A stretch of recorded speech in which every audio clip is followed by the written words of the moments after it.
My father, E. Howard Hunt, was a 27-year career covert operative for the Central Intelligence Agency. He joined the predecessor of the CIA, which was the OSS, back at the end of World War II. The OSS stood for the Office of Strategic Services, and it was modeled very closely to the British MI5, which was their covert branch of government. Up until that time, the United States did not have a covert branch to the government or the military. So my father, after the OSS disbanded, shortly after World War II, the same gentlemen, I will call them, that were the leaders of OSS, were mandated by presidential order to start a covert operations unit here in the United States for gathering of intelligence, which really was the start of the Cold War, and that's still going on today. My father was one of the original members of both OSS and the CIA. He worked as head of psychological warfare operations. He rose to be second chief of the Latin American Bureau. Some of his most infamous missions were the overthrow of the Guatemalan government of Jacob Arbenz in 1954, I believe it was. That was a very successful operation. They modeled the invasion of Cuba, the Bay of Pigs, after that model, and as we all know through history, that just didn't work out the way the CIA wanted to, blaming, of course, the President Kennedy and his brother Robert for a last-minute decision to withdraw the air support that had been promised to the mercenaries, which were ex-Cuban patriots who fled the Castro regime. Anyways, my dad was in charge of that. He was also team leader to put together the government in exile that was to be declared the de facto government once Castro was assassinated. He was also the first CIA officer to officially request the assassination of Fidel Castro.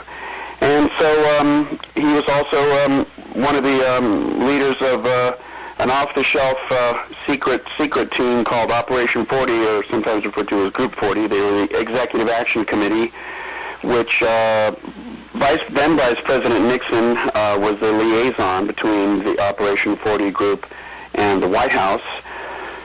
And their mandate was to liquidate foreign leaders who were unfriendly to the United States, whether it was the president, a dictator, some lower government official, an embassy official perhaps, someone in any league of their government, even press, even press correspondents of foreign countries. And so they had assembled a couple of crack teams to go worldwide and take care of the dirty business.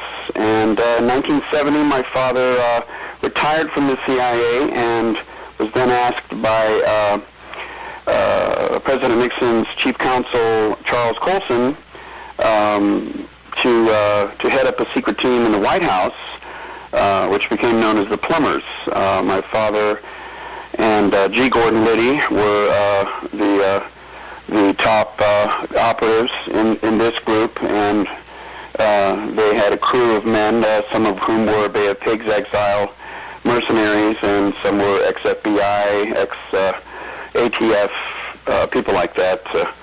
And that culminated, of course, in the Watergate break-in in 1972, where the break-in team was discovered on the floor of the Watergate apartment and office complex in Washington, D.C., and subsequently arrested. And then some of the information that they had on their person was traced back to my father, and subsequently he had to turn himself in and was duly sentenced at the end of a long litigation trial to 4.5 years in the federal penitentiary, which he served.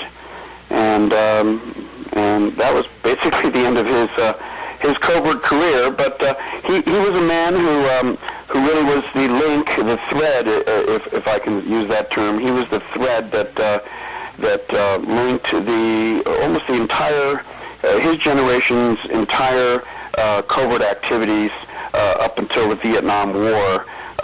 Starting with Guatemala, even before that, Iran, Guatemala, Cuba, political assassinations, Watergate, and then many people have thought throughout the years that he was a co-conspirator in the assassination of John F. Kennedy.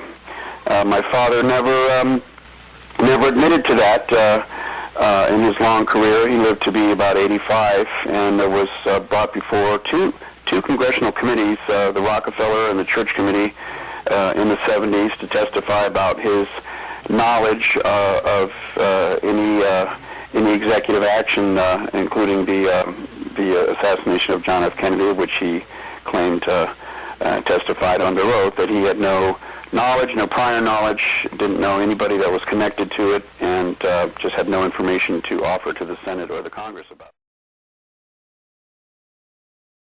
Well, there's no ambiguity in terms of what my father felt. His first-hand information, he was there during the planning of what was then codenamed the Big Event in Miami at a safe house on 2 different occasions, and the plan to assassinate Kennedy was presented to my father for just basically his tactical approval, and for any thoughts and, of course, ideas or influence that he could bring about in making sure the operation went very cleanly and precisely. And it was decided initially, according to my father, that the assassination was to happen in Florida, Tampa, I think. Something, I don't know what happened, but it didn't go down in Tampa, and was moved to Dallas. He was very credible, and one of the reasons why was because he was the kind of operative who, in the, let's say, the first half of any given day, he would be right out in the field in the guerrilla training camps in El Salvador, training, or in the Everglades swamps in Florida, training the Cuban exiles for the invasion of Cuba. And then later on, he would put on his Brooks Brothers suit and a tie, and have lunch with the director of the CIA, Dick Helms. He was a close friend of all the real big officers at the CIA, but yet at the same time, he was very, very highly respected in the Cuban exile community, and he was in touch with all of their leaders. And as I said before, the assassination, the assassins who worked in this off-the-shelf covert group called Operation 40, and so he was kind of the guy that could lay his finger on any area of the intelligence community and get things done, bring people together, review, discuss things, give his approval or disapproval on any particular operation of any type. Lee Harvey Oswald, as my father told me in his last remaining years, was a contract agent for American intelligence that was part of this, and this is where Bill Harvey also comes in. Bill Harvey ran the false defector program into Russia. And Lee Harvey Oswald, of course, his Russian was very, very fluent from basically a very dirt poor, Texas background. Lee Harvey Oswald rose very quickly to get different levels of security clearances. He worked near and around various American intelligence fronts.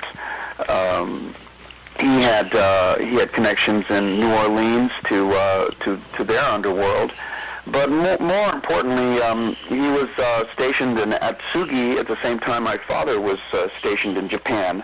And Atsugi was the Air Force, one of the big top secret Air Force bases that ran the U-2 overflies. U-2 being the then state-of-the-art stealth type high out to do reconnaissance in the next year or two under Kennedy's administration. Now, the Kennedys, Bobby and John, had been having a war with J. Edgar Hoover ever since the Kennedys ascended into high power, and they couldn't wait until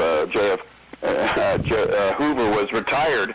Well, the first thing that Johnson did, one of the first things he did, was to extend J. Edgar Hoover's role as head of the FBI as a lifelong obligation. So Hoover never then had to retire from the FBI and was able to keep his stranglehold on the political scene in Washington and elsewhere for the rest of his life. So he also ran the investigation. They helped put the Warren Commission together, and it was really just a handful of men that needed to be the overseers of the conspiracy. The amazing thing is that it's not so difficult to put a shooter in a place and have him pull the trigger. The hard part, and this is why it wasn't the mafia that was the conspiracy. It wasn't the KGB. It wasn't the Cubans. It wasn't Castro getting back at Kennedy. It was an inside job because it's not so much the actual assassination that tells the story, but what tells the story is the conspiracy to cover up the assassination for the next 20 years. Who had control of the investigation? Who ran the investigation? Who were these people? Who had control of the medical doctors? Who could change the autopsy x-rays? Who could falsify records? Who could destroy internal memos? The Mafia doesn't have that kind of control. The KGB doesn't. The Cubans didn't. All has to point to people in high places inside the United States government working to conspire to cover up an assassination. Mrs. Oswald, do you feel that your son was an agent of the CIA? Yes, it's not that I feel that he was an agent of the CIA.